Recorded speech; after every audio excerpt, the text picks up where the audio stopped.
有请二位新人取下彼此的指环。浩明，请以丈夫的名义为她佩戴无名指上。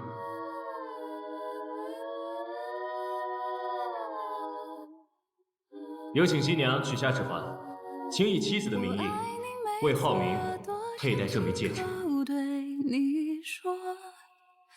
我爱你没错，是你改变了我。女士们、先生们，让我们响起热烈的掌声，有请二位新人可以深情地拥吻彼此了。如果曾被你记得就足够。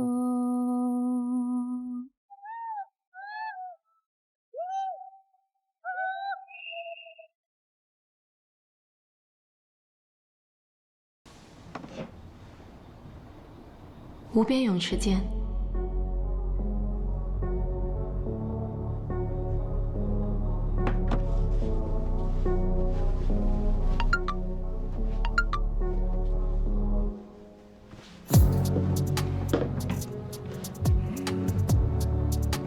你说喝醉的人是不是很容易淹死啊？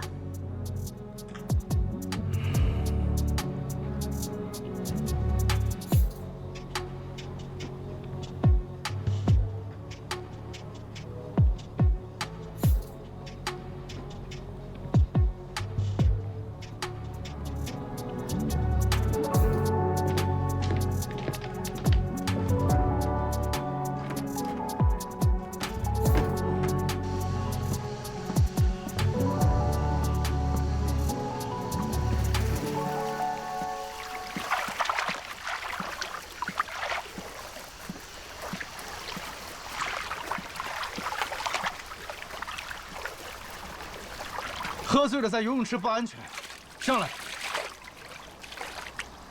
我不想回去，我就想在这儿醒醒酒。随便你。你真的不怕我像我姐那样淹死吗？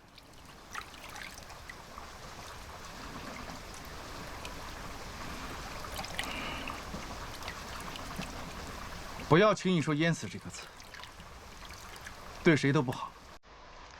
今天是我的婚礼，你这样闹有意思吗？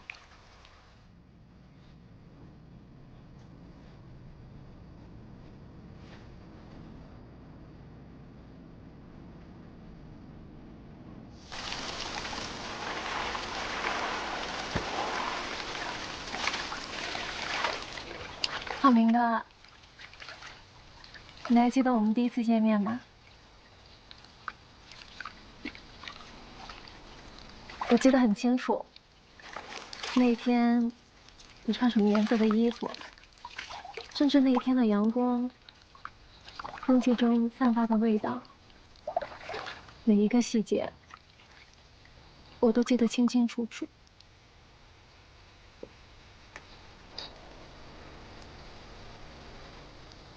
我原本以为我可以潇洒的放手，但你今天真的结婚了。当我看到你步入礼堂，我才知道，原来我根本不可能接受。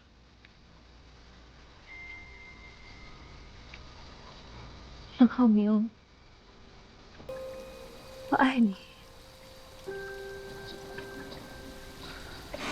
我已经结婚了，请你自重。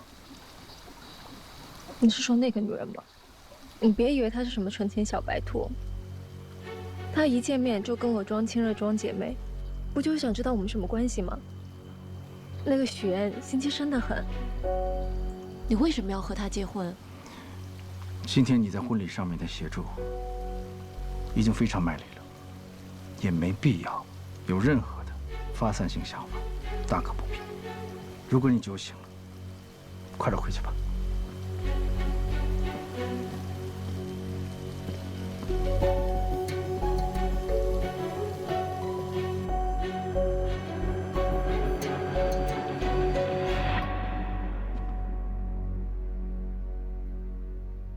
许岩就这样默默看着女人对沈浩明表白，脸色很是平静。隔天，沈浩明和许岩准备去度蜜月，白莲花又出来恶心许岩，说以前沈浩明带着他去过好多地方，吃过好多餐厅。许岩丝毫不示弱，直接反击回去：你浩明哥还带你去过哪些地方？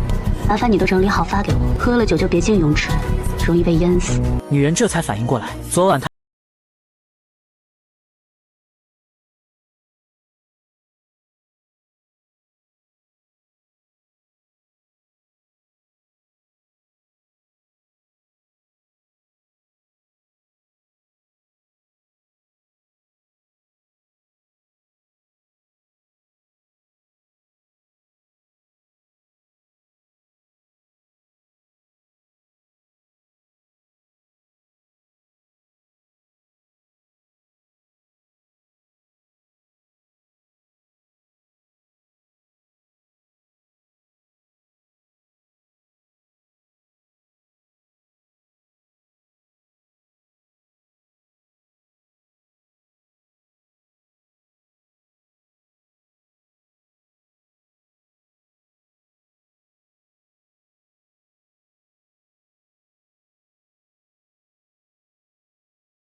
料到来到荆州后干起化妆品推销员的乔琳，竟然意外地遇上了自己大学时期暗恋的同学于一鸣。刹那间，乔琳心中涌起一阵惊喜。然而就在她刚要迈出步伐追上去的时候，舍友突然冒了出来将她拦住。我要试妍妍。哦，原来舍友是来试用化妆品的。乔琳心中虽有些无奈，但还是热情地接待起来。可谁能想到舍友这一试用，便耽搁了乔琳大量时间，而且最终一个化妆品也没买。乔琳无奈之下只好拿出规定，告知舍友一个人一周只能试用6次化妆品。没想到舍友不但不理解，反而声称之前没这个规定，还警告乔琳小心自己投诉他。说完便匆匆离开了，留下乔琳呆愣在原地。下班后，乔琳拖着疲惫的身躯回到出租屋，刚进门就意外听到了舍友在打电话。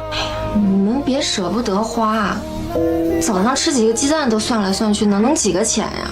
好，知道你能赚，但是自己要照顾好自己啊。从电话内容中，乔琳得知舍友省下化妆品的钱是为了能让远在老家的父母过上好日子。这一刻，乔琳心中五味杂陈，被舍友的孝心深深打动。她没有丝毫犹豫，拿出一堆化妆品送给了舍友。这些都是你试过的试用装，我带了点新的回来给你，以后你就自己在家画吧，别去柜台麻烦我了啊。你老去柜台麻烦我，我就净得伺候你了，我怎么赚钱呀？舍友收到化妆品后，或许也觉得过意不去，便搬来一箱牛奶作为感谢。这份朴实的情谊让出租屋里的氛围多了几分温暖。可命运似乎并未打算就此放过乔琳。第二天在库房搬运物品时，意外突然降临，经理接了个电话的间隙，乔琳的手臂不慎被上方掉落的货物砸到，钻心的疼痛袭来，但乔琳咬着牙还想坚持继续工作。好心的经理见状赶忙劝说她去医院，于是在舍友的陪同下，二人匆匆赶往医院。来到医院后，乔琳独自走进门诊室，医生一番熟练的操作后，成功将乔琳的手臂复位，并给她戴上了手臂吊带。你还真是一点没变啊。就在这时，医生缓缓摘下了口罩，乔琳定睛一看，竟是当天在商场遇到的暗恋同学于一鸣。一时间，乔琳又惊又喜，心中泛起层层涟漪。于一鸣关切地询问起乔琳家人的情况，得知乔琳的家人都在老家，只有许岩还在荆州。原来于一鸣曾向许岩表白却被拒绝，此次见到乔琳，便想通过他再次见到许岩，于是提议让许岩来医院接乔琳。不久后，许岩匆匆赶到医院，看到受伤的乔琳，他急忙询问情况，得知并无大碍后，便与这位曾经的老同学于一鸣聊了起来。于一鸣看着眼前曾经的白月光许岩，心中满是感慨。二人开始深入了解彼此的现状。交谈间，于一鸣注意到许岩手上那枚耀眼的20克拉大钻戒。你结婚了？上个月。瞬间明白二人之间已再无可能，心中不禁涌起一丝失落。随后他默默返回了自己的科室。然而此时的乔林却已被于一鸣深深吸引，目光始终追随着他的背影。随后许岩带着乔林回到那间狭小且简陋的出租屋，看着屋内仅有一个卫生间，家具也不齐全的环境，并且他看出乔林铁了心要留在荆州打拼，便决定帮他改善居住条件，同时也为了减少自己日后的麻烦。当天晚上搬家人员便上门准备将乔林的东西搬到对面的房子里。乔林本想拒绝，他觉得这样太麻烦许岩了。许岩见状便提起小时候乔林对自己的帮助，这份情谊许岩从未忘记。就在乔林依旧有些犹豫时，许岩说出了一个让他无法抗拒的理由。我忘记告诉你，新家公寓邻居是于一鸣，不用搬了，几位大哥。搬得搬。那个对不起啊，刚刚那个我帮你们搭包产。当听到新家的邻居是于一鸣，乔林的态度立马360度大反转，立马就搬家。许岩对这个姐姐很了解，他也知道姐姐一直都暗恋于一鸣，所以他就是故意这么做的。乔林搬过去的第一天大早就收到了于一鸣的早餐，这让他万分惊喜。乔林，你手不方便，给你买个早餐。许岩一心盼着姐姐乔林能过上好日子，他不仅精心安排让于一鸣成了乔林的邻居，还特意拜托于一鸣在生活上多多照顾姐姐。对，一会儿我把食堂菜单发给你，中午想吃什么你就告诉我。走了，拜拜。此刻的乔林拿着手机专注地翻看着菜单，脑海里满是对未来生活的美好憧憬，却不知一场风波正悄然酝酿。另一边，许岩的前男友林涛正在家中遭受父母的严厉训斥。原来林涛父母得知乔林的父母购置了一处门市房，便不假思索地认定那是用了他们给儿子的彩礼钱。老两口气愤不已，责令儿子立刻去把彩礼钱追回来。林涛无奈之下只得发消息给乔林，却惊愕地发现自己的微信和电话都被拉黑了。走投无路的他只好前往荆州，去找已成为家宴主持人的许岩。当林涛赶到许岩之处，却被安保人员以没有证件为由拦了下来。他心急如焚，却又无可奈何，只能眼巴巴地望着里面，心中满是焦急与愤怒。而此时的许岩正和于一鸣在公司外面的餐厅见面。然而二人见面，一方面是为了感谢于一鸣对乔林的照顾，另一方面于一鸣也希望能劝说许岩和乔林缓解关系，让他们成为真正的姐妹。然而许岩心中有着自己难以言说的过往，那些经历如同伤疤，不愿轻易被人揭开。他打断了于一鸣的话，表示保持现状就足够了。就在这时，林涛竟意外找了上来。他看到许岩和于一鸣在一起，顿时怒火中烧，认定是许岩在背后捣鬼，才导致自己和乔林分手。许岩见状，急忙起身准备出去和林涛好好解释，可林涛情绪激动，一把将他推倒在地。恰在此时，许岩突然瞥见之前刁难自己的同事出现在餐厅外面，他深知自己目前的身份不宜暴露，情急之下便对林涛说可以带他去见乔林。林涛信以为真，二人匆匆离开了餐厅。等那位同事来到餐厅时，于一鸣并未提及刚才发生的事情，表示刚刚二人只是撞在一起，没什么事情。随后许岩带着林涛来到一个相对安静的地方，将事情的来龙去脉一五一十地说给林涛听。可林涛却固执地认为分手是别人的错，始终不肯面对现实。许岩见状，严肃地告诉他，二人已经分手，没有任何关系了，不允许他再去干涉乔林的生活。为了彻底解决此事，许岩还提出自己可以把彩礼钱全还给他。然而林涛却依旧不依不饶，眼看没办法从许岩这里得到满意的结果，竟准备去许岩的公司耍无赖。哎，这准是彩礼的事吗？我要的是人。我不知道。不说是吧？那我就天天来，我上你们单位去要人，上你婆家去要人。你不是嫁得挺好吗？我让他们了解一下，你到底在外边干了些什么见不得人的事儿。许岩看着眼前这个如此不讲道理的人，心中满是厌恶，压根不想再与他纠缠。随便你。直接转身离开了。第二天，许岩来到乔林家中，把昨天发生的事情一五一十地告诉了姐姐。为了平息这场矛盾，也为了防止自己身份暴露引发更多麻烦，许岩决定还给他们家彩礼钱。乔林觉得这家人是真的很奇葩，既然他想见自己说清楚，那就见面打死他。许岩见姐姐只知道使用武力，劝说她不要这样做。既然跟林涛分手了，那就跟过去一刀两断。昨晚他跟林涛聊过了，他在乎的是乔林对自己的感情是否忠诚，但他的父母在乎的无非就是钱，只要把钱给出去了，就算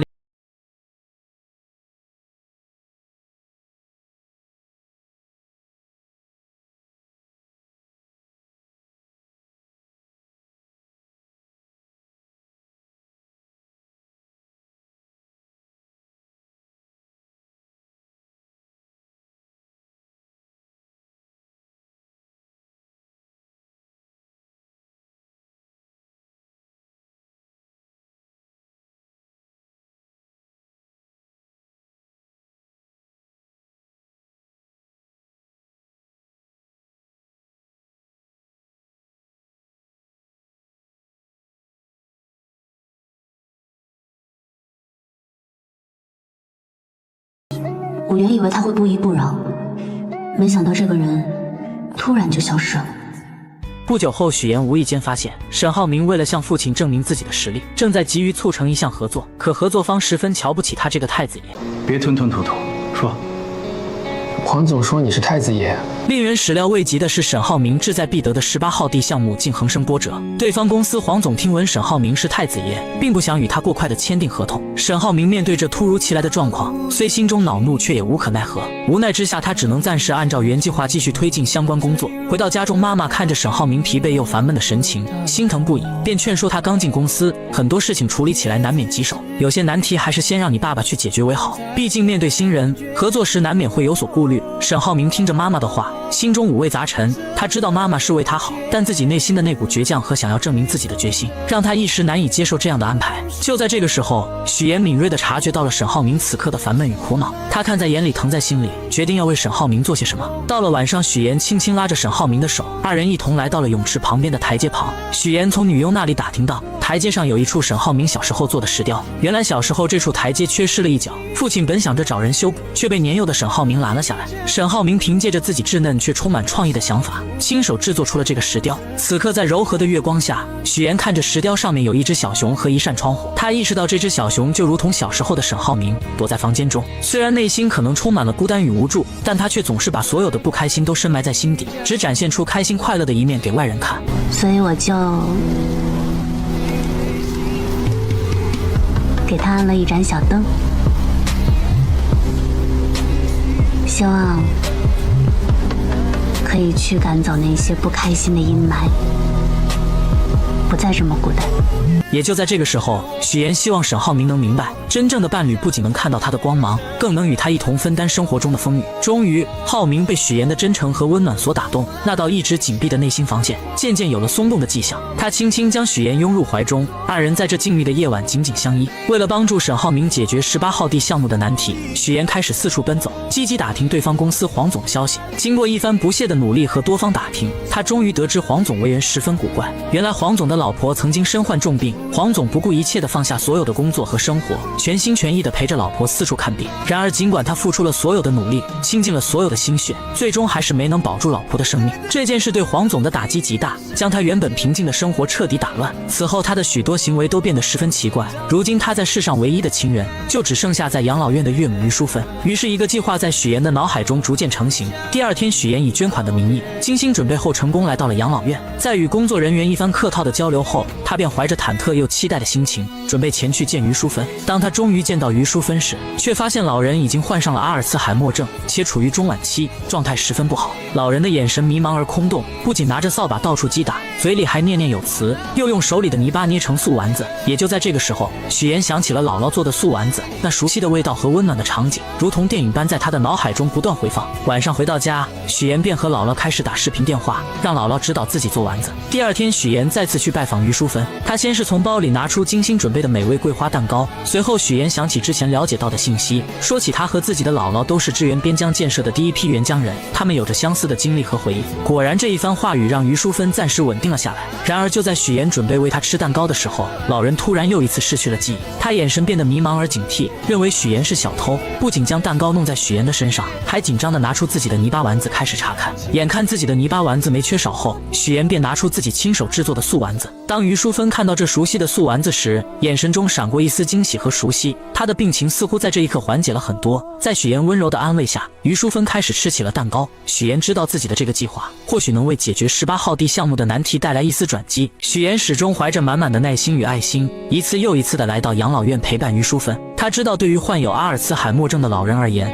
陪伴与关怀是治疗病情的良药。许岩日复一日来到养老院，陪于淑芬坐在电视机前，和她一起看着那些充满生活气息的电视节目。锻炼时间到了，许岩会和于淑芬一起做操，到了吃药的时间，许岩更是格外用心，想方设法看着老人把药吃下去。终于在许岩日复一日的悉心照料下，奇迹终于出现了。于淑芬的病情有了明显的好转，她那原本混沌的眼神中渐渐有了清晰的光彩，甚至还能清晰地认出这个一直陪伴在她身边的女孩。您刚才叫我什么？这就许岩。您记得我名字了？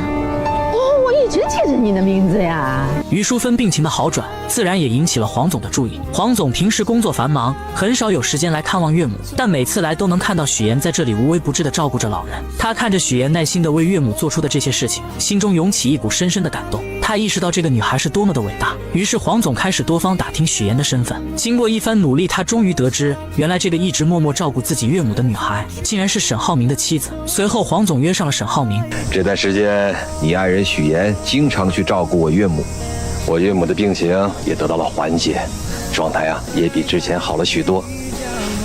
难道你不知道？他没有跟我说过。这次见面，黄总表面上说是想和沈浩明一起打球娱乐一下，然而随着交流的深入，话题逐渐转到了工作上。沈浩明敏锐地察觉到这是一个难得的机会，他开始有条理地分析起黄总公司目前面临的问题。他指出，如今黄总的公司正面临着明远集团的激烈竞争，在市场上处于十分被动的局面，而只有2家公司展开合作，才能整合资源，发挥各自的优势，完美解决当前面临的问题，让黄总的公司顺利进入核心的竞争圈，在激烈的市场竞争中占据一席之地。打完球一起吃个饭，到时候详聊。然而就在沈浩明和黄总为了合作事宜积极沟通的时候，一场意想不到的风波正悄然袭来。和许妍处处作对的孙思维对许妍充满了嫉妒和敌意。这天，他从同事这里突然看到一则新闻，新闻上报道了一名女子利用假身份，请演员先后和3个男人举办婚礼，从中骗取了巨额彩礼。这则新闻瞬间吸引了孙思维的注意力。就在他仔细看新闻图片的时候，突然觉得图片上的演员有些眼熟，他的脑海中立刻浮现出之前不久许妍结婚的场景。当时许妍在整个公司只邀请了主任和一位闺蜜参加婚礼，这让孙思维一直心存疑虑。此刻这个念头如同野草一般在他心中疯长起来。于是孙思维来到主任的办公室，他手里拿着一盒茶叶，脸上堆满了虚伪的笑容，说是来给主任送茶叶的，实际上想要得到主任手机中的照片。他装作不经意地和主任聊起天，然后表示自己想要看看许妍婚礼的布置，说是想为自己以后结婚做打算。主任没有多想，便把手机递给了他。孙思维接过手机，装作认真查看的样子，实际上却在悄悄地将照片传到自己手机上。得到照片后，他迫不及待地开始对比刚刚看到的新闻。果然，他发现照片上的2个人竟然出奇的相像。此刻许妍的父亲是演员的事情暴露无遗，孙思维觉得这是一个绝佳的机会，他立刻找到了自己多年来一直联系的狗仔，在狗仔的指引下，成功找到了许妍的假父亲。孙思维和狗仔气势汹汹地来到假父亲面前，准备拉着他上车，想从他口中套出更多关于许妍的秘密。然而这位假父亲显然不愿意配合，他皱着眉头，一脸不悦地表明自己根本不认识许妍，还强调自己压根都不姓许。他试图挣脱孙思维和狗仔的拉扯。你别着急，我现在不需要你承认什么。我们既然能找到你呢，肯定就不是毫无根据的喽。合作一下吧。他带着小助理找到假扮许妍父亲的高亮杰，威胁他配合自己，想着在台里推举财经主播的时候给许妍致命一击。一切准备就绪后，他来到许妍面前说了许多奇奇怪怪的话。你放心，我的这个样片绝对真实，而且足够震撼。他的话许妍并没有在意，而是时刻准备自己竞争财经主持人。他的表现极为出色，评委们很是满意。隔天，孙思维特意邀请许妍做自己节目的嘉宾。许妍不知道他的葫芦里到底卖的什么药，并没有答应。可就在这时，主任出来助攻孙思维，无奈之下，许妍只好答应。节目开始后，孙思维先是向大家讲述了最近骗取高价彩礼的那个新闻，接着又请来了高亮杰。许妍看见他的那一刻很是惊讶，孙思维看见后觉得自己稳赢。他打开许妍婚礼的照片做对比，还不停地质问2人之间的关系。请问你们是什么关系？照片上的这个人是不是你本人？你是不是许妍的假冒父亲？请你正面回答。许妍见状站起来，把事情的焦点转移到2人的竞争之上。所有人都明白孙思维的能力不行，是他羡慕嫉妒自己，所以才请人来陷害他。可孙思维看着许妍慌张表情，料定自己挖到的就是王牌。照片上的这个人是不是你？你到底有没有假扮许妍的父亲？看着孙思维在那里犀利的说话，在座的同事们也有一点震惊，此刻都在下面小声的议论。一时之间，许妍的身份就这样被大家怀疑，她也顿时被推到了风口浪尖上。而孙思维看到许妍有点慌张的样子，觉得自己这个王牌简直是太炸裂了。看到对方反应不过来的那种表情，更是到达了制高点的高兴。可他万万没想到事情会迎来反转，高亮杰临时变卦：不是，那人不是我。高先生，您这儿有块胎记对吧？啊，对，我这儿有胎记，你看这儿。大家拿出照片仔细对比，发现婚礼上的男人脖子上根本没有胎记。原来许妍在孙思维威胁自己后，便猜到他可能查到了一些东西，于是他约见了高亮杰，商量做了这场局。而且早在之前，许妍就让男人遮盖胎记，也算是他的一张保命符。此刻的孙思维彻底懵了，他认定2人就是串通好了。串通好了。的是吧？在这给我做局呢！我劝你冷静一点。这场闹剧就这样结束了，因为节目失误，孙思维就这样被主任停职，还失去了竞选财经主持人的机会。事后许岩找到孙思维，让他不要再想着对付自己。孙思维很是气愤，责骂许岩就是个无所不用其极的骗子，连给自己提鞋都不配。而许岩并没有反驳回去，他余光中瞥见沈浩明来了，于是他故意靠近孙思维，激怒了这个蠢货。如许岩所料，女人被激怒后狠狠扇了他一巴掌。沈浩明看见后，立马冲过来关心许岩，而许岩则换上一副被欺负楚楚可怜的模样。你演什么呢？你是孙思维？我是。通知法务部，放下所有手头工作。我爱人遭遇职场霸凌，让他们马上出方案，追究他的责任。他叫孙思维。孙思维终究为自己的蠢付出了代价，而许岩则顺利成为了财经新闻的主持人。欢迎收看财经新闻，我是主持人许岩。穷女孩捏造千金身份嫁入豪门后，用自己的实力不仅帮丈夫拉到了合作，还让婆婆对她百依百顺，甚至家里的保姆都对她的印象改变。我觉得你现在跟以前不太一样了。哪里不一样？你现在啊，更像这个家的女主人。唯有家里的小弟弟对她意见颇大。原来自从许岩嫁给沈浩明后，大家都开始各自忙碌，从来没有人在乎弟弟浩辰的感受。为了引起大家的注意，浩辰不是在学校打架，就是各种闯祸。老师3天2头的给沈母打电话，沈母虽然是豪门太太，但也害怕老师的电话。同时他和沈父应酬很多，根本没有时间去处理这些事情。他见许岩很有耐心，便让他帮忙带浩辰。而他刚把许岩拉进家长群，就看到班主任在群里发浩辰跟同学发生冲突，还把人家给打伤了。许岩看了看正在逗狗的婆婆，只能硬着头皮去学校处理。处理完后，他本想着跟浩辰谈一谈，想知道他闯祸的原因，可浩辰并没有理会他，直接离开了。回到家后，许岩将学校的事情告诉了众人。婆婆嫌麻烦，决定将浩辰送去国外读书。这番话正好被回来的浩辰听见，他以为是许岩告状，才让妈妈起了送自己去国外的念头，因此把自己受到的所有冷落都怪在了许岩身上。你来了，先是让我哥喜欢上你，然后又讨好我爸妈，让他们都喜欢上你。结果没想到我不吃你这一套，然后你就想把我赶走，对不对？对。我告诉你，我是绝对不会出国的。这番话让许岩明白，小孩之前所做的那些事情，只不过想让家人的关注罢了。知道原因就会得到解决的办法。许岩表示，只要他保证不再发生今天这样的事情，自己有办法不让他出国。这又是什么招？隔天，浩辰去学习马术，往常都是哥哥来陪自己的，今天却是许岩来的，这让他内心无比失望。而为了吸引哥哥和爸妈的注意，他松了马蹬，故意摔到地上，造成骨折。这方法确实好用，爸爸妈妈和哥哥都陪在他身边，可也就见效一回。沈母请来护工后，就因为工作和沈父匆匆离开，沈浩明嘱咐了许岩后也离开了。看到自己又是一个人，男孩将气都撒到了护工身上。不要走，不要你不要就不要走，人呢？太不像话了！不是，大家许岩看见后，默默地将地上的东西捡了起来，并表示这4个星期都是他陪着，要是再不听话就收拾他。浩辰一听，立马来了鬼点子，他开始使唤许岩，一会要吃水果，一会要喝水，挑3拣4的，就是故意为难许岩。但许岩并没有惯着他。哥在的时候你就当乖小孩，你哥走了你就欺负我是吧？我是伤员，我是小孩，你欺负我，你看我哥怎么收拾你。两人独自相处下，浩辰不再排斥许岩，许岩也用自己的方式靠近这个孩子。通过自己的方式，许岩成功和浩辰成为了好朋友。晚上，沈浩明赶了过来，许岩将自己录的视频拿出来给他看，明显能看出来男孩是故意的。现在的许岩是最懂浩辰的，因为浩辰想要的也是自己当初最想要的。小时候为了让爸妈注意自己，他也曾用过这个招数，可只要姐姐一出现，爸妈所有的爱都会加注在他身上。一个幸运的童年可以治愈一生，但不幸的童年要用一生去治愈。两人并不知道，弟弟根本没有睡觉。自此后，许岩成为这个家里浩辰最喜欢的人。而许岩为了帮浩辰完成心愿，他把画本拿给公婆看。在浩辰的世界里，爸妈回到家永远拿着手机，而自己则躲在孤僻的角落里。所以浩辰想要的不是 iPad， 也不是手机，他想要的可能是你们最珍贵的东西，就是时间。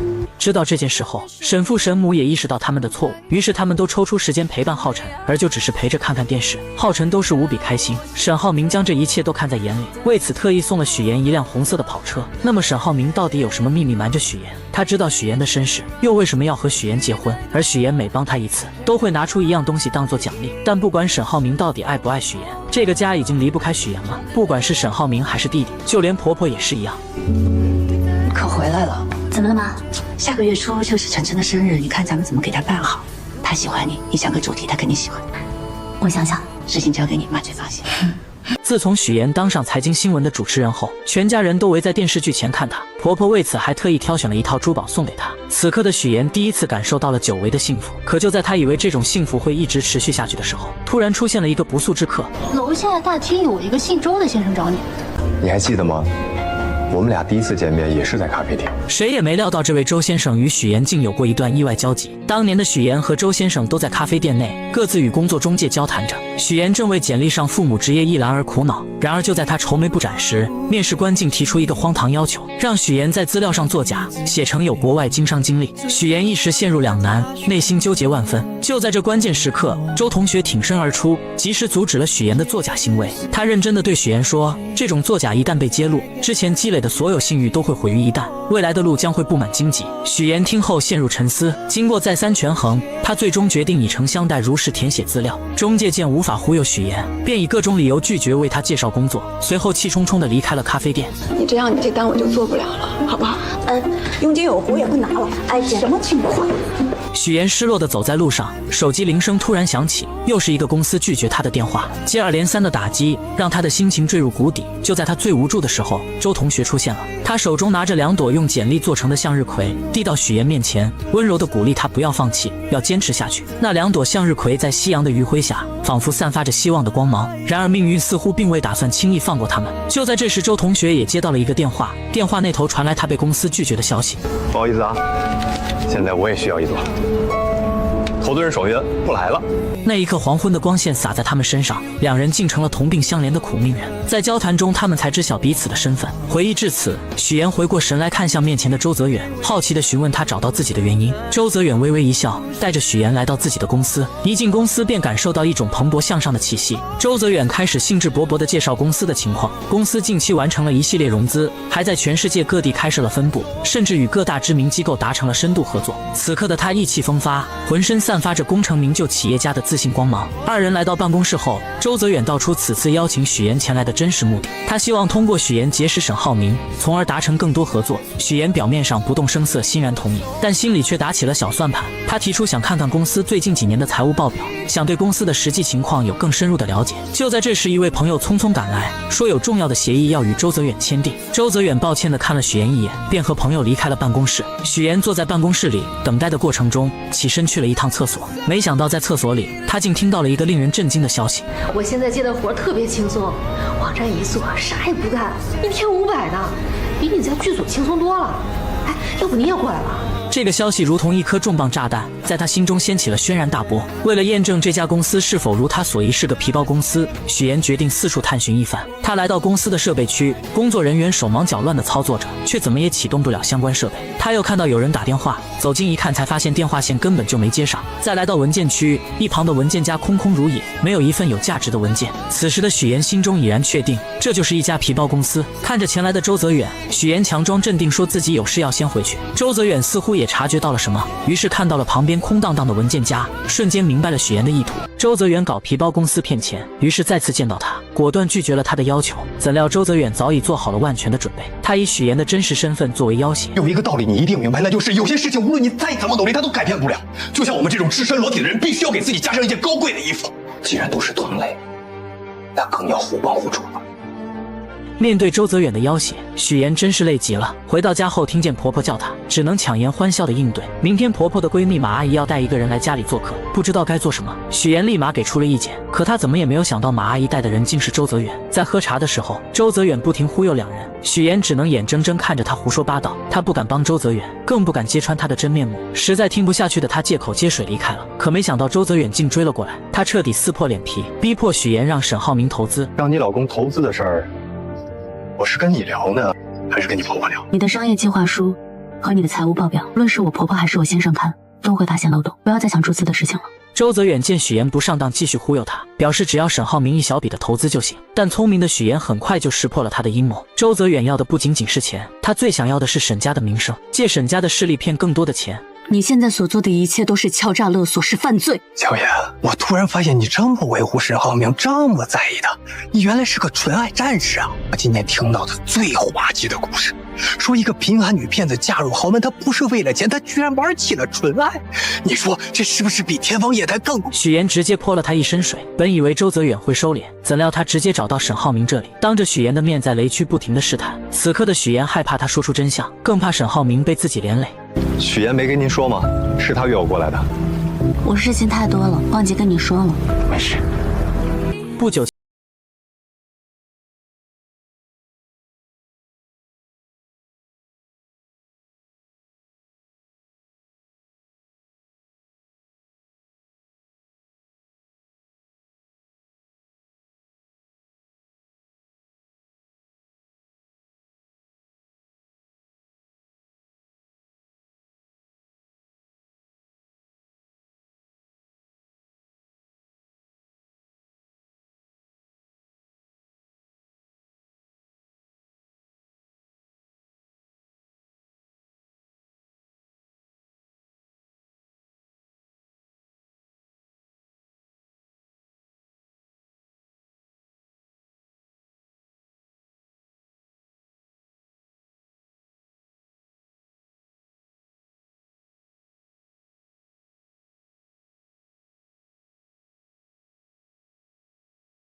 饭后，乔林不停地看着许岩。来之前，乔林咨询过律师，以许岩现在这种情况，即使以后身份暴露了，沈浩明只要是真心爱他的话，也是不用负任何法律责任的。许岩听完后，心里便有些高兴，没想到乔林也会考虑自己。两人就这样漫无目的地走在大街上，突然许岩看到旁边坐在一起听歌的两个女孩，想起小时候放学他经常会盯着 MP3 看，但因为懂事，从来都没有主动跟父母提过。乔林发现后，直接将自己的送给了他，姐妹俩就这样一起听着歌回家了。现在长大了，虽然说姐姐有些没心没肺的，但还是想着自己。许岩就是这样一个纠结的人，他不想被原生家庭困住，但只要他们对他好一点，他都会释怀以前的痛苦。爸妈从小就宠爱姐姐不理他，可听到爸爸得病了，还是会留下一笔钱让他治病。密码设置的还是乔林的生日，是因为爸妈从来没有给他过生日，肯定不知道他的生日日期。姐姐来到荆州，表面上很烦他让他回去，但看到他住在拥挤的出租屋，立马就给他换了大房子，还准备了生活用品，甚至将房子租到了他喜欢的人隔壁。网上有些言论说许岩是恶女，这个观点我并不认同。我们许岩可是个心地善良的好宝宝。从许岩与沈浩明、乔林三人共进晚餐后，许岩和姐姐乔林并肩漫步在街头。许岩心中一直存着个疑惑，终于忍不住开口问到乔林，为何今天吃饭的时候一直在沈浩明面前夸自己？乔林微微一笑，缓缓说道，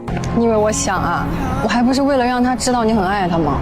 原来他之前咨询过律师，得知许岩和沈浩明之间的这段感情只要是真实纯粹的，即便有一天这场复杂的骗局被彻底揭穿，他们也无需承担法律责任。许岩听后心中恍然大悟，原来这么多年来，他和姐姐乔林之间的感情从未消失，只是被岁月和那一次次的刻意不见所掩盖，像被尘封在角落里的珍宝，等待着被重新发现。走着走着，许岩的目光被路边一对亲密的闺蜜吸引，她们头靠着头，共同听着耳机里的歌曲，脸上洋溢着幸福的笑容。这温馨的一幕让许岩的思绪飘回到了过去，曾经他也在街边满心欢喜地看着一款心仪的 MP3， 眼中满是渴望。而姐姐乔林就像他生命中的天使，敏锐地捕捉到了他的这份小心思，毫不犹豫地将自己的 MP3 送给了他。姐妹俩兴奋地插上耳机，手牵着手，一路欢声笑语地走回家中。那时候他们的关系就如同眼前这对闺蜜一般亲密无间，彼此分享着生活中的点点滴滴。想到这里，许岩才真切地意识到，他和姐姐之间的感情从未褪色，那份深厚的情谊一直都在。第二天，许岩接到了陪伴沈浩明弟弟沈浩辰的任务。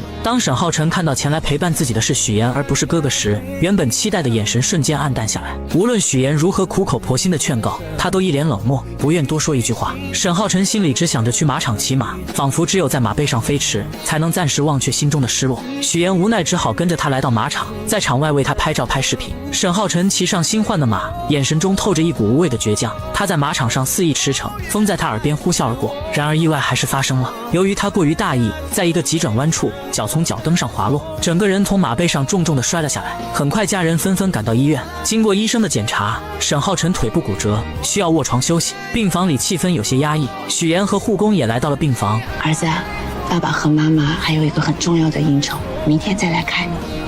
我们先走了。我们跟师傅老板吃饭。我有个事情。我有个重要聚餐，我快迟到了。回来再说。这时，爸妈和沈浩明因为有急事离开了，病房里只剩下他们3人。沈浩辰看着家人又一次匆匆离去，心中充满了委屈和愤怒。他觉得家人总是忽略他，于是情绪失控，拿起身边的水果就砸向护工。护工被这突如其来的举动吓得不知所措，只好默默离开。病房里顿时只剩下许岩和沈浩辰。许岩看着情绪激动的沈浩辰，并没有选择一味的纵容他，他只是默默地将食物放在沈浩辰面前，然后静静地坐在一旁。时间1分1秒的过去，沈浩辰看着手中的漫画书，渐渐觉得有些无聊。他时不时地偷偷瞟一眼许岩，似乎在等待着什么。许岩察觉到了沈浩辰的变化，心中暗自好笑。他知道这个看似叛逆的男孩，内心其实也有柔软的一面。于是他轻声说道：“可以玩半个小时游戏。”沈浩辰的眼睛瞬间亮了起来，脸上露出了久违的笑容。这是他们之间第一次没有恶意的交流，气氛也变得轻松起来。许岩拿出手机，翻出之前在马场拍摄的沈浩辰骑马的照片和视频。沈浩辰看着屏幕里自己英姿飒爽的模样，脸上的笑容越发灿烂。他们一边看着视频，一边分享着骑马时的感受。2人之间的隔阂也在这一来一往的交流中不断消除。到了晚上，沈浩明匆匆赶到医院。许岩看着他，终于说出了自己白天就注意到的事情。他将手机里的视频播放给沈浩明看，然后认真地分析道：沈浩辰摔下马，很可能是他自己故意松开脚蹬的，他可能是想通过这种方式引起家人的关心。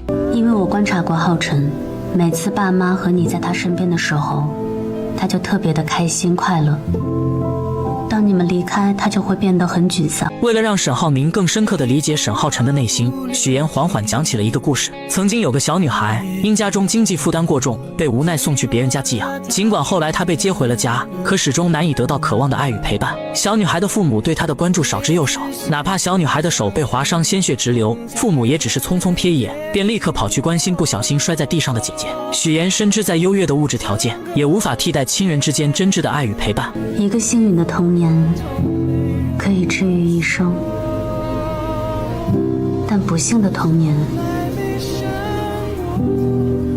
要用一生去治愈。他决定和沈浩明商量，不让弟弟沈浩辰出国，而是多给他一些关爱。这不仅仅是为了帮助沈浩辰走出孤独，更是为了不让自己曾经经历的痛苦在沈浩辰身上重演。然而他们2人的对话却被躺在病床上装睡的沈浩辰听得一清二楚。第2天，许岩带着精心准备的早餐来到病房。当他走进病房时，竟第一次听到沈浩辰称呼他为嫂子，那声音虽带着几分羞涩，却透着真诚。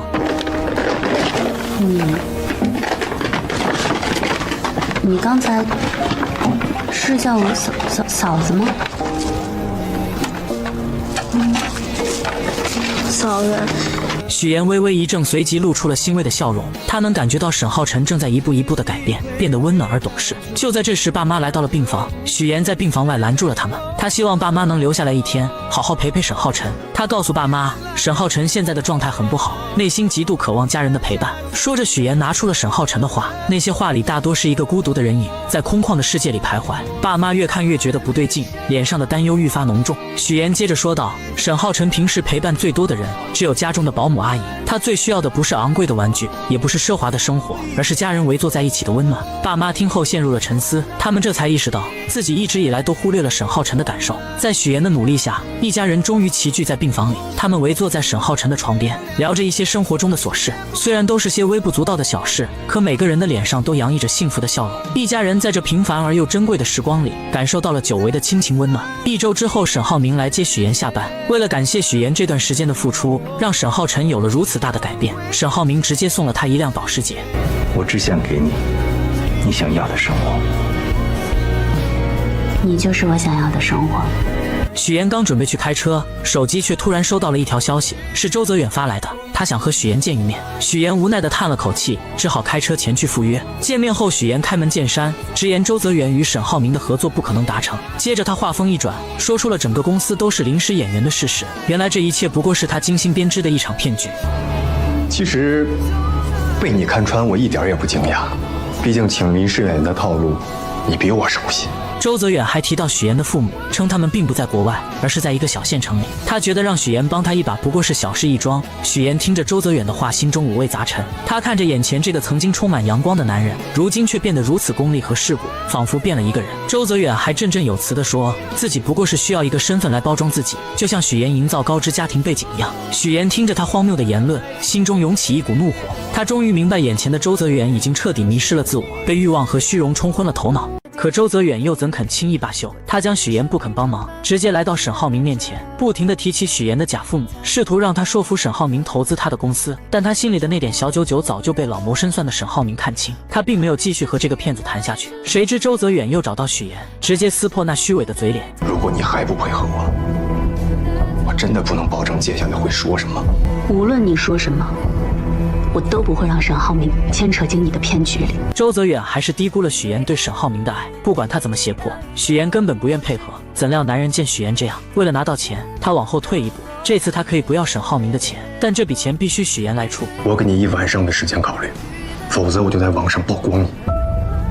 从这之后，男人像个恶鬼，时刻缠着许岩，就连晚上都会打电话催着要钱。而这些沈浩明都明白，他早就让助理查过周泽远是个什么样的人，也知道许岩打电话的对象就是他，但他什么也没有说，只是悄悄在背地里帮许岩解决一切。经过1晚上后，周泽远并没有收到钱。一个人能无耻到什么地步？他将许岩堵在停车场，迫不及待地想要拿到钱。好在姐姐乔玲及时出现，假装打电话报警，这才吓跑了周泽远。许岩为此很是感动，姐姐还是那个姐姐，虽然从小父母偏心她，但她依旧是那个将自己护在身后的姐姐。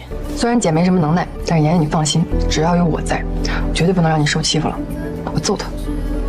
谁知周泽远更加得寸进尺，这次他直接把许岩亲生父母请到了荆州，还将他编造假故事嫁进沈家的事全部托盘而出。乔爸得知后暴跳如雷，他不理解许岩为什么要这么做，为什么会变成现在这样。我乔建斌一辈子没有做过一件见不得人的亏心事，怎么养出你这样一个女儿？乔爸不停地辱骂许岩，什么话难听说什么，觉得女儿就是贪慕虚荣、利欲熏心，连做人的底线都不要，甚至要去沈家坦白真相，揭穿女儿的骗局。许岩听着父亲的谩骂一点表情都没有，因为他早已死心。在高考那年，他就已经对这对父母不抱期望了，也从来没奢望过他们能够理解自己。无论在什么时候，我遇见沈浩明这样的人，我就是会不顾一切手段，抓住机会跟他在一起。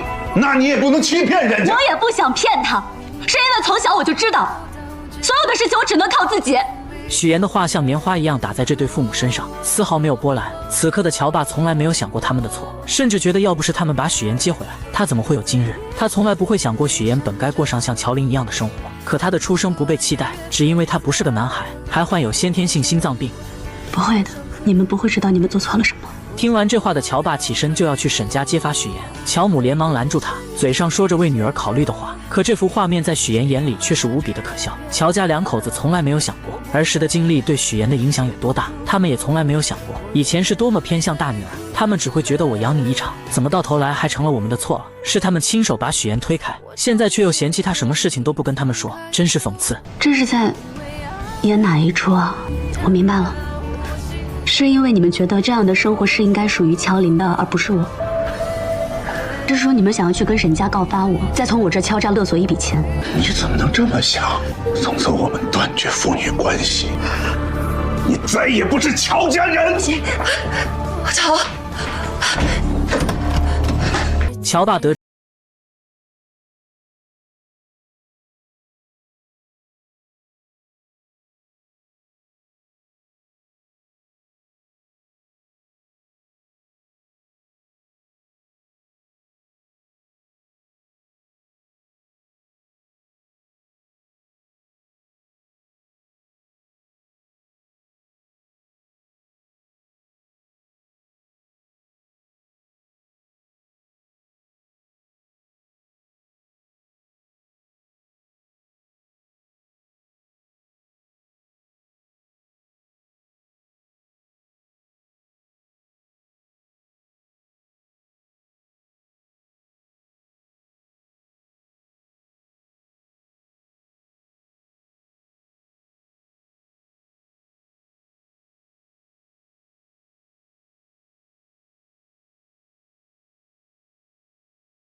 就跟着过来了。而乔林也发现一件事，于一鸣跟许妍真的太不一样了，总是滔滔不绝，比跟自己在一起的时候话还多，心里无比的失落。许妍将一切都看在眼里。晚上回到家，许妍考虑再三后，决定跟沈浩明坦白。她先是试探说自己有一个朋友，在婚前隐瞒了一些事情，但现在两个人过得很好。这个朋友想要主动坦白，可他还没有说完，沈浩明就打断了他，表示只要两人的感情好，根本不需要坦白，坦白了反而会成为两人感情中的一根刺。婚姻其实不应该从原则出发的。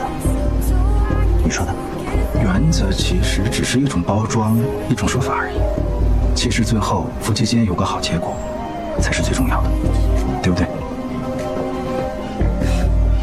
许妍的第三个追求者终于出现了，男人名叫蒋亮，是商界有名的花花公子。许妍以不同寻常的装扮出现在酒会上，瞬间吸引到了他的目光。原来沈浩明虽然通过许妍跟黄总达成了合作，但现在沈父并不支持他，没有资金支持的沈浩明只能通过拉投资来做自己项目的后盾，这样才能顺利进入董事会。于是他盯上了远航基金，希望能够得到蒋家姐弟的支持。而这次即将举办的金达酒会，两人正好过来参加，所以他希望许妍能够做足功课，了解蒋云和蒋亮的全部资料，好能跟两人搭上线拉投资。许妍二话不说答应了下来。很快到了酒会那天，沈浩明先来到了酒会，他在黄总的调查下得知，蒋云和蒋亮两人是出了名的难合作。姐姐蒋云沉稳冷静，做事杀伐果断，脾气也是出了名的臭，被商圈的人称为投资界的黑玫瑰。弟弟蒋亮看似是个花花公子，实际心思缜密，对数字十分敏感，是远航基金的活账本，还有过目不忘的本领。黄总能做的也只有这些，接下来也只能靠沈浩明自己的能力了。同时他想借助远航基金的事被方磊得知，方磊为了证明自己比许妍强，也来到酒会，本想着找蒋云聊一聊，可蒋云丝毫看不上他，并没有过多理会。无奈之下，他只能去找蒋亮，以为这个花花公子很好攻略。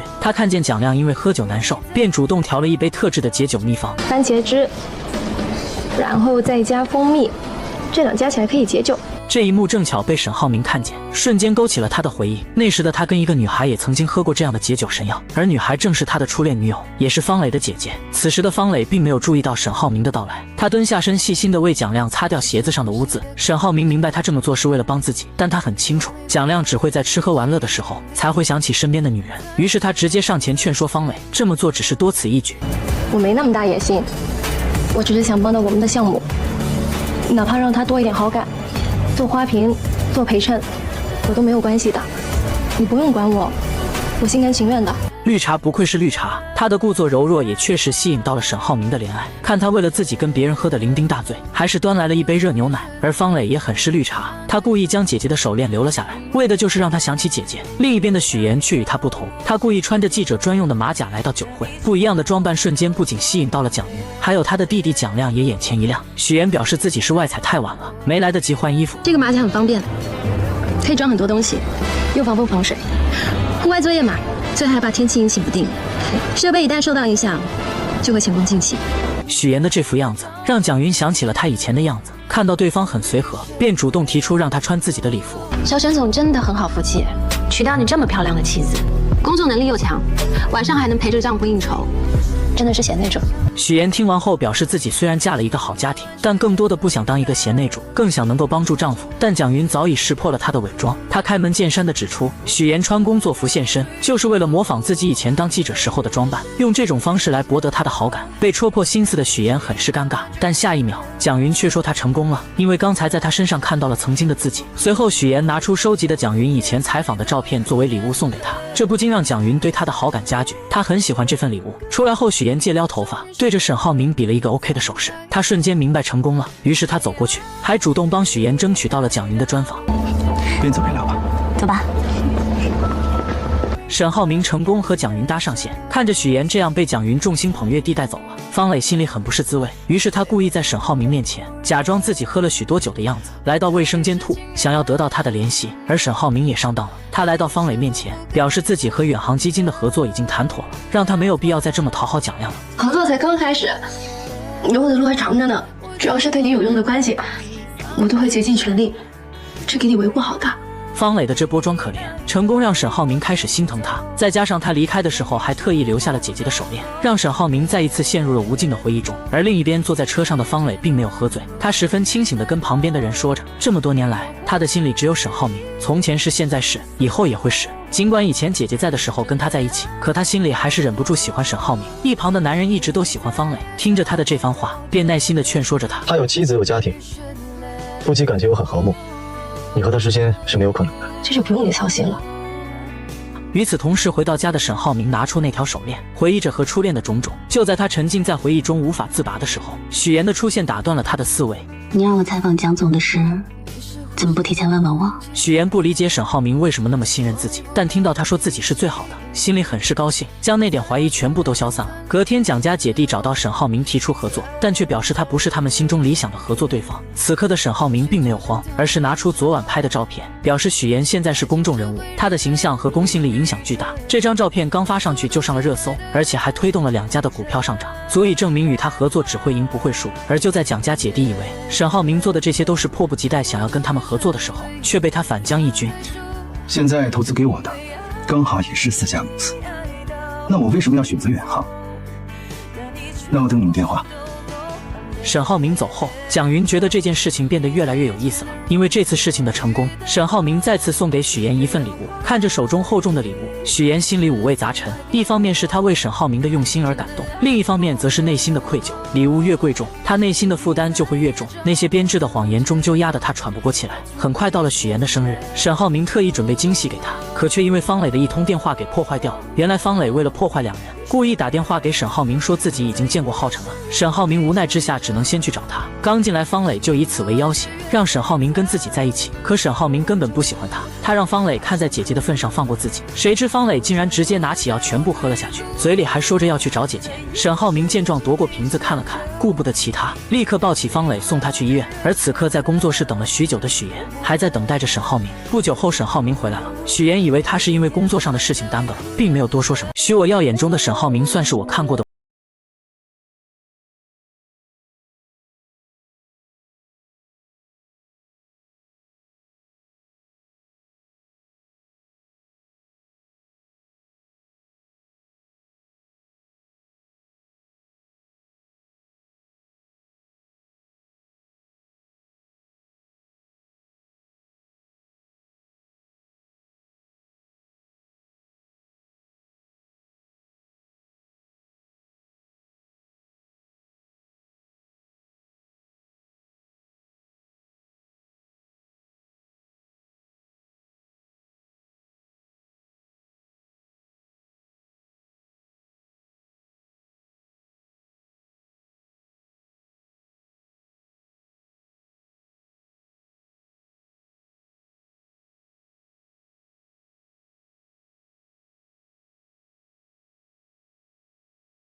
浩明跟浩辰根本不是亲兄弟，而是亲父子。方磊为了报复沈浩明欺骗自己的感情，将沈浩辰的真实身份说了出来。起初许妍根本不相信，认为方磊为了破坏他和沈浩明之间的感情编造出来的谎言，可方磊却能将其中的细节全部都说了出来。原来沈浩明在伦敦读书的时候认识了方磊的姐姐，两人很快就坠入了爱河。后来方磊姐姐意外怀孕生下了浩辰，但当时他们的年纪还小，所以孩子一生下来就被沈家接走。沈父担心未婚生子传出去不好，再加上知道的人不多，便对外宣称浩辰是他们的第二子。再后来方磊的姐姐因为潜水去世后，这件事就成为了永远的秘密，只有方磊、沈浩明和沈家夫妻知道。许妍听完后大脑瞬间宕机，她不知道方磊说的是真是假，而方磊接下来的话让许妍更是震惊。你生日那天，浩明在我家里，他应该没有告诉你我和他做了什么吧？听完这些的许妍强装镇定，表示她相信沈浩明，只要他没有亲口说，自己是不会相信方磊所说的一切。怎料方磊继续刺激许妍，表示浩明哥一开始就不是找老婆，而是一个能够印在结婚证上的名字。许妍更好在那个时候出现在他的视线里，既没有背景又好拿捏，还能帮助他的事业更上一层楼。虽然不是门当户对，但你也算聪明又有野心，最近当上主播，正好可以用来宣传他的事业，他的为人。回想着之前发生的一切，许妍开始慌了，一切都串联了起来。而看着许妍难以接受的表情，方磊继续刺激她，说她能考上新闻主播的位置，也是沈浩明在背后动用了很多关系。听完这些的许妍眼含热泪，整个人很是崩溃，以至于浩辰向她走来，她都不知道该怎么面对。回想起沈浩明跟她说的种种，她的内心开始动摇，但她还是想听丈夫亲口跟自己说这些。晚上回到家，许妍看着正在忙着做饭的沈浩明，直接说出了方磊告诉自己的事情。沈浩明听完后也不再装了，他坦白了沈浩辰是自己的私生子。为什么要瞒着我呢？我不是跟你说过，任何影响我们之间感情的话都没有必要说出来吗？那你打算要瞒多久？一辈子吗？你为什么要骗我呢？听着许妍说的这些话，沈浩明转身来到保险柜，拿出一叠资料，直接甩到桌子上，揭开了许妍的真实面目，并表示当初刚认识许妍的时候，她的外形和品质都是自己喜欢的，而且沈母是个极其挑剔的人，很少有女生会取得她的欢心，但许妍做到了。再加上许妍是个聪明且懂得忍耐的女人，如果她要找一个门当户对的真千金，可能他们不会容下浩辰，但有弱点的许妍可以。还有就是许妍有野心，可以助力自己的事业。我是骗了你，但难道我没有大方给过你任何的支持吗？在沈浩明心里，他们各需所需，不必抱怨。是自己帮许妍节目冠名当上新闻主播。当林涛闹事的时候，向银行领导施压，周泽远用身份要挟许妍，自己则调查罪证送他进监狱。沈浩明觉得他骗了许妍，所以愿意花钱买下他所谓的谎言，而他只希望许妍做个完美的妻子，助力他的事业，照顾他的家庭。而他作为一个丈夫，尽自己该尽的责任，祝许妍事业有成。听完这些的许妍一脸冷漠地看着沈浩明，觉得自己先前的爱恋和愧疚就像个笑话，但他还是问出了自己一直想要知道的问题：你有真的爱过我吗？从一开始知道你是骗子，我就不可能动心。此刻的许妍终于明白了一切，之前沈浩明对她的所有奖励，原本她以为那是对自己的爱，可现在看来就仅仅只是完成任务的打赏而已。你可以理解成是我对你符合我条件的一种认可。许妍，你再怎么纠结，就显得不够聪明了。沈浩明也不再装了，直接跟许妍摊牌，两人各需所需。他需要有人帮自己照顾家庭，助力事业；许妍想要当上主持人，他们之间本就是利益共同体。而许妍也终于明白，为什么自己每做对一件事情，沈浩明都会挑选一些昂贵的礼物送给他。他本以为那是爱，却没想到那只是两方合作之间互惠互利的报酬罢了。听着沈浩明句句不爱自己的话语，看着桌子上的那一沓资料，许妍心如死灰地离开了这个房间。她漫无目的地走在大街上，回想起两人之间的种种，终于确定了丈夫对自己没有任何爱情。就在这时，沈浩明找了过来。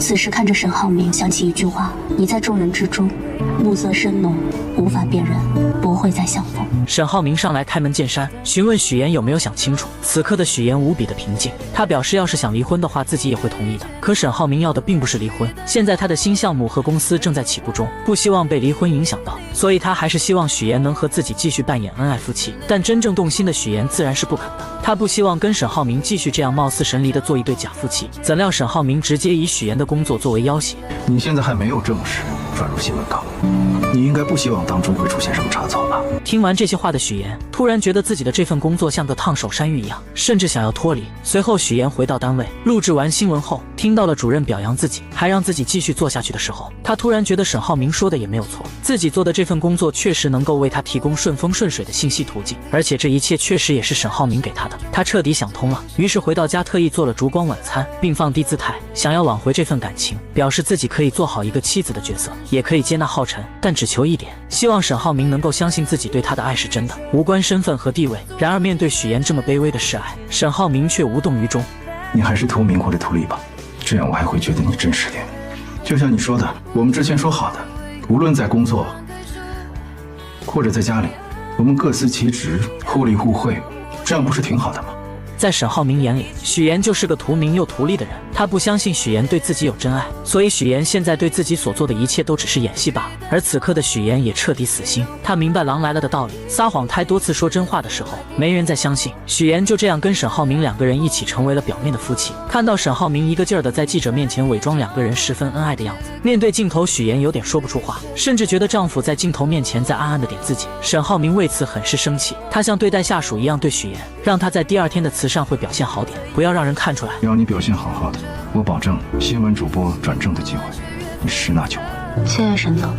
就在两人准备睡觉的时候，律师打来电话说方磊要自杀。原来方磊这几天一直联系沈浩明，沈浩明并没有理会他，所以他才想出了这种办法。而沈浩明接到电话后就匆匆赶往现场，面对方磊的要挟，沈浩明丝毫没有怜惜，只有厌恶。他直接将方磊踢出新项目的参与，说完冷漠的离开了。晚上参加慈善会的时候，许岩彻底不想再配合沈浩明，他故意将方磊拉到身边坐下，沈浩明出声制止，许岩丝毫没有理会，甚至开口让方磊有时间多帮他照顾好明哥。这些话让方磊都有些丈二和尚摸不着头脑。而沈浩明看到许岩像变了一个人一样，只是沉默也没说什么。而在拍卖的时候，许岩更是拿着沈浩明的钱，用最高的价格买下一个钻石戒指，160万，左边出价160万了，朋友们还有没有加价的？160万，第一次，300万。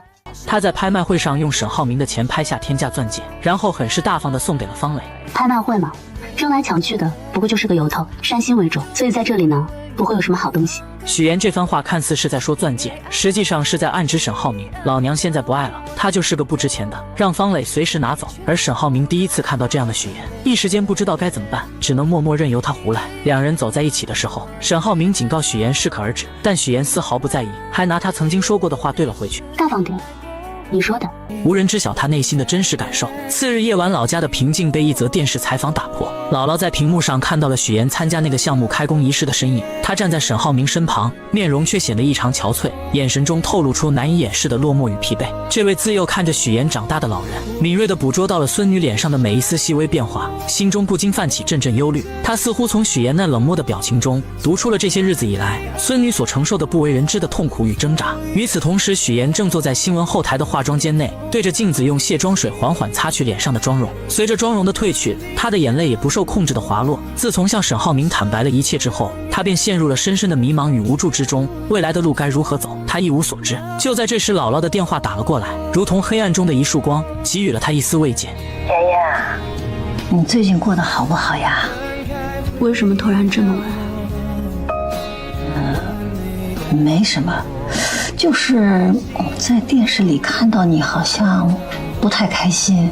电话那头姥姥的声音充满了温暖与关怀，她的话语如同春风拂面，让许岩紧绷的神经得到了片刻的放松。姥姥提到了希望许岩能够好好照顾自己，还建议让沈浩明陪她去旅游放松心情。但许岩的心中却有着更为迫切的愿望，他想要回到姥姥身边，感受那份久违的亲情与安宁。姥姥虽口头上说自己过得很好，还催促许岩抓紧时间生个孩子，让自己能早日抱上外孙，但许岩知道这些简单的愿望或许已难以实现。回到家中，许岩的目光被冰箱里那瓶熟悉的桂花酱吸引，那是姥姥亲手制作的，承载着无数温馨的记忆。他本想取出一小勺回味那份甜蜜，却不慎失手，将瓶子打翻在地，桂花酱洒了一地，如同他此刻破碎的心情。次日清晨，许岩决定即刻启程回家看望姥姥。然而当他踏进家门，迎接他的却是空荡荡的房间和紧闭的门扉。正当他疑惑不解时，邻居来到了家中，告诉许岩发生了什么。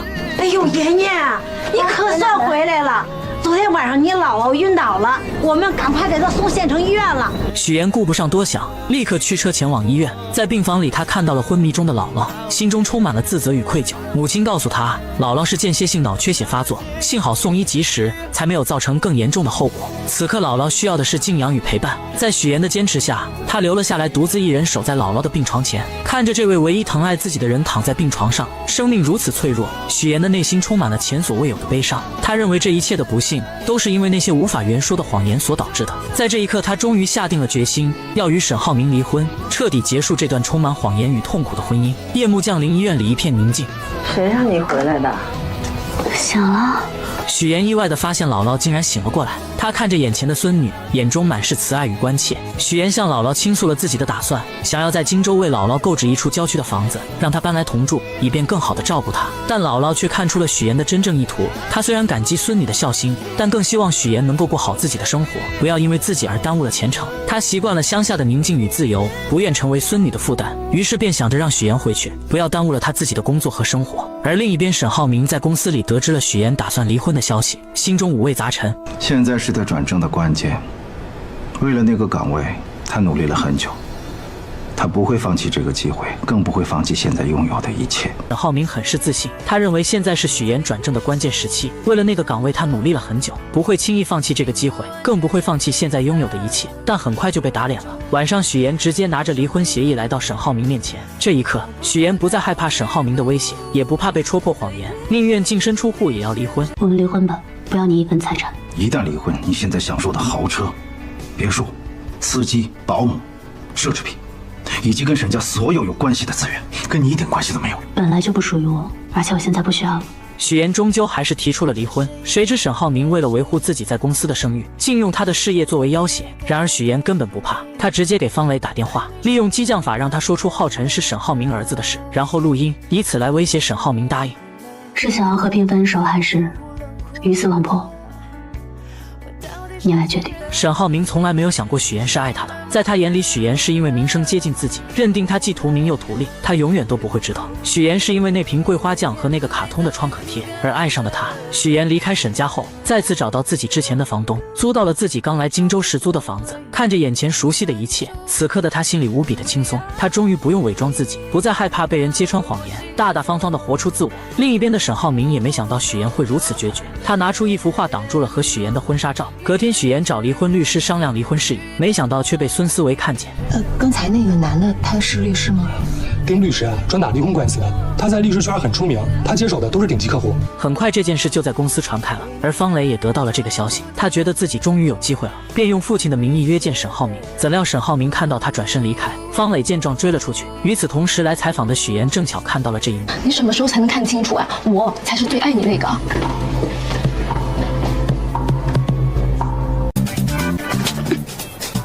我们离婚之前，你就是第三者。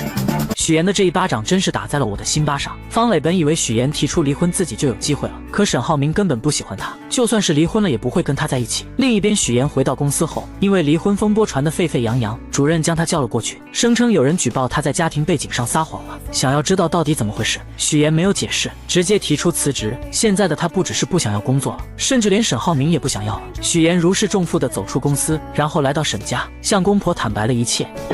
我这么喜欢你，这么信任你，你怎么能骗我们那么久？婆婆在意的一直都是许岩这个人，对于许岩的欺骗，她内心是纠结的，而公公则在意的是他们的离婚会不会影响到公司的声誉。许岩听完后承诺，在手续办出来之前，对外他都会说去创业了。对不起。许岩真诚地向沈家二老道歉，他放弃了一切，也善意地向浩辰撒谎。他去创业工作忙回不来，沈母对于这个儿媳非常满意，她不仅能帮上儿子，还能将家里的一切打理得井井有条。看着许岩离开的背影，他心里很不是滋味。楼上的沈浩明也同样如此，他没想到许岩得知自己不爱他后会如此的决绝。隔天，沈浩明跟黄总打高尔夫的时候，黄总提起了许岩，夸奖他聪明能干，就算是签约合作了，还挤出时间去看他岳母。他一直以为许岩只是为了合作才去接近的，没想到他还是会花费心思去看岳母，不停地夸奖许岩。还真的很不错，你们两个般配，我能看得出来，作为家人，他是真心对你的。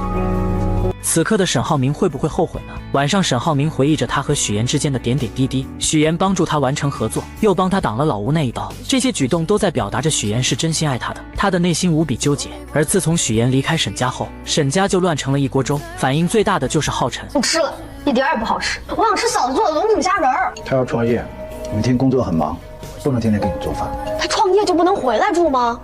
肯定是你惹他生气了，你还不承认？浩辰离开后，婆婆也没有了胃口，因为她早已习惯了许岩做的饭菜。沈浩明将一切都看在眼里，却假装在饭桌上吃得很香。结果父亲也叹气地离开了。此刻的沈浩明这才意识到许岩在这个家里的重要性。另一边，在出租屋的许岩正在修水管，可他修理了半天也不见好，维修的人员也一直没来。正巧于一鸣过来帮他修好了。许岩一直以为于一鸣还喜欢自己，便明确说明自己不喜欢他。于一鸣明白他的意思，表示喜欢他的是18岁的自己，现在的他已经放下了，而且还喜欢上了乔林。原来两人在长久的相处下渐渐喜欢了上彼此。就在这时，沈浩明以送离婚补充协议的名义来找许岩。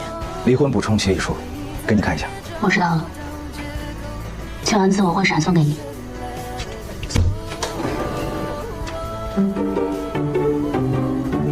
正好我今天没事，